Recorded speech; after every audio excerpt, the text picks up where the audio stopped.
The next one on deck, we have Army at UTSA. The Roadrunners are a 9-point favorite, has an over-under of 45 points. Spoiler alert, the weeknight games, not a lot of points being projected to be scored here. All of the over-unders are in the 40s here. This one is at 45. Game kicks off Friday night at 7 p.m. Eastern on ESPN. Frank Harris, big thing here. He's not guaranteed to play. He's been banged up all throughout camp. He was banged up in week 1. He was banged up in and out of the Texas State game. So he is clearly not playing at 100%. If you're watching this UTSA meet me, the Roadrunners offense is at a grinding halt right now, not really getting it done on any front. And I think that's primarily because Frank Harris has been hurt. JT Clark has not yet played. He is on the depth chart this week, though, which means he may be back playing in his first action of 2023. And yeah, the line movement, which has been in favor of Army quite a bit. I think it was open at 12 and now it's down to 9. That kind of seems that they either don't expect Harris to play, or if he does play, he's going to be in and out, maybe not at 100%.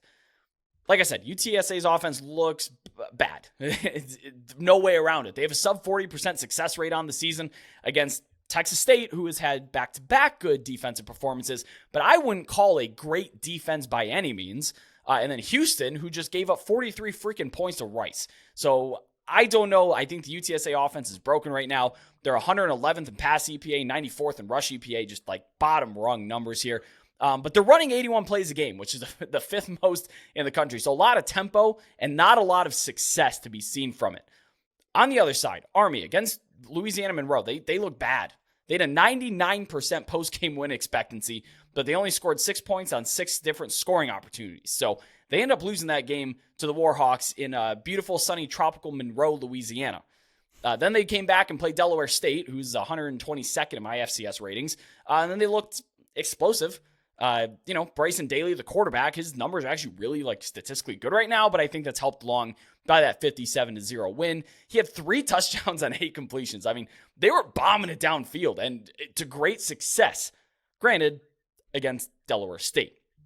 Now, I think that there's a big adjustment period going on. We hear it all the time. I'm not a huge fan of offenses that undergo massive foundational changes like Army is undergoing this year. Usually takes a long time to adjust unless you're Georgia Southern, in which you can just turn it around overnight. Army's not one of those programs. So I worry about that in this game. If you want to see a good example of it, Georgia Tech transitioning out of triple option, still haven't figured it out. So, the adjustment period there, I worry about Army's ability to score on a team with half a pulse, even if UTSA is a little bit broke right now. But what say you about this game? Yeah, you said the line's UTSA -9. I have UTSA -8. It's a 71% chance to win.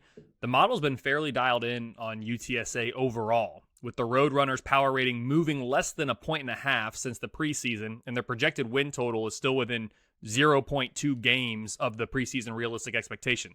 That said, there has been a lot of movement of these two units in opposite directions, almost equal and opposite as it turns out. I projected this offense to be number 37 in the preseason. It's fallen all the way down to number 71, as you mentioned, Frank Harris and the other issues that we're facing on this offense. The defense, on the other hand, though, has improved from number 79 to number 55. So I think if the offense can really round into form, if Frank Harris can get healthy, this team can and will be a contender in the American. We talked about my numbers have right now SMU, Memphis, Tulane's 3rd, UTSA still 4th as things stand right now. If they get that offense rolling, they can be a contender in the American, I believe. As you noted, though, Brett, Army, on the other hand, they've had a really interesting first 2 weeks of the season. Incredibly disappointing opening loss at ULM, followed up by an impressive and dominant win over what is a very bad Delaware State team, but still, it was a very dominant win. All told, Army's power rating is actually improved slightly from the preseason, but their projected win total is down slightly due to that surprising loss to ULM to open the year.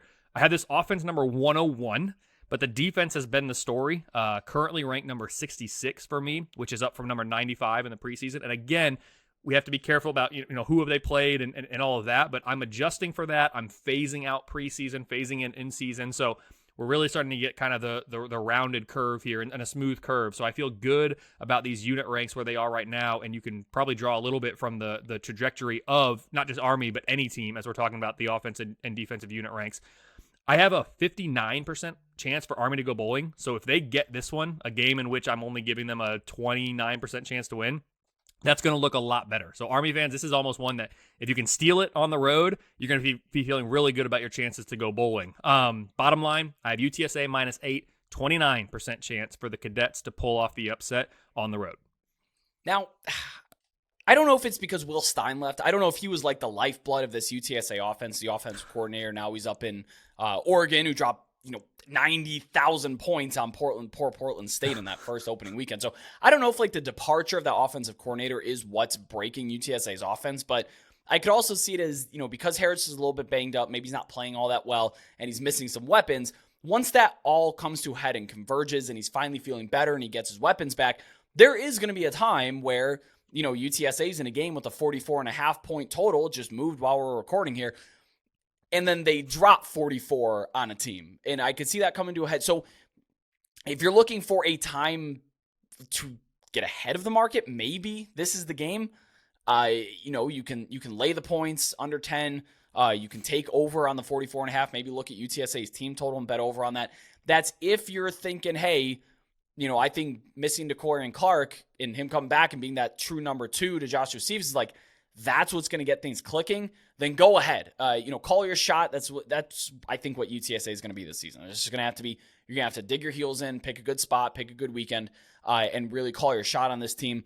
And that may be what we're getting here with Army. Like you said, your preseason defense was number 95, and they're up, but they're still only up to 66. That's still a vulnerable defense that a well-run offense with a couple of stars on it can take advantage of. So if you're looking for a time to dig in your heels and call your shot, maybe this is the week that you're doing it. It is nationally televised, so maybe Frank Harris, a little bit extra juice to him. But right now, without Will Stein, with some injuries to their star quarterback, this offense is truly, truly broken.